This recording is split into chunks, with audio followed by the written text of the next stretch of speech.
सांगली लोकसभा निवडणुकीच्या पार्श्वभूमीवर वसंतदादा राजाराम बापू यांच्यातील इतिहासामध्ये असणाऱ्या वादाची चर्चा होत असली तरी सध्या या वादाला मूठमाती देऊन ऐक्याचे राजकारण करण्याचा मनोदय दोन्ही बाजूंनी सुरू आहे।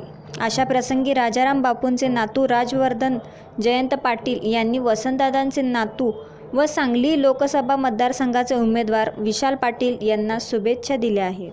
सांगली जिल्ह्याच्या राजकारणाला अनेक पैलू आहेत। आजवर अनेक वेळा महाराष्ट्राच्या राजकारणात सांगलीने आपले महत्त्व सिद्ध केले आहे।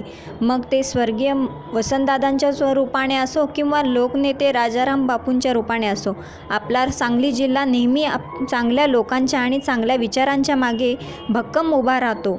आजकाल माझ्या वाचण्यात असे आले आहे की गेल्या 4 दशकांपासून दादा बापू वाद या जिल्ह्यातील चर्चेचा विषय आहे आणि याच मुद्द्याच्या भोवती सांगलीचे राजकारण फिरत असते। काही वैचारिक मतभेद असतील तीही, पण व्यक्तिशः मला यात काही वाद होता असं वाटत नाही, कारण आजवर आमच्या घरी मी कधीच हा विषय ऐकला नाही। आज स्वर्गीय वसंतदादांनी तिसरी पिढी म्हणून माननीय विशाल पाटील हे सांगली लोकसभेची निवडणूक लढवत असताना लोकनेते राजाराम बापूंची तिसरी पिढी म्हणून त्यांना निवडणुकीसाठी शुभेच्छा देणे हे मी व माझे बंधू प्रतीकदादा आमचे कर्तव्य समजतो।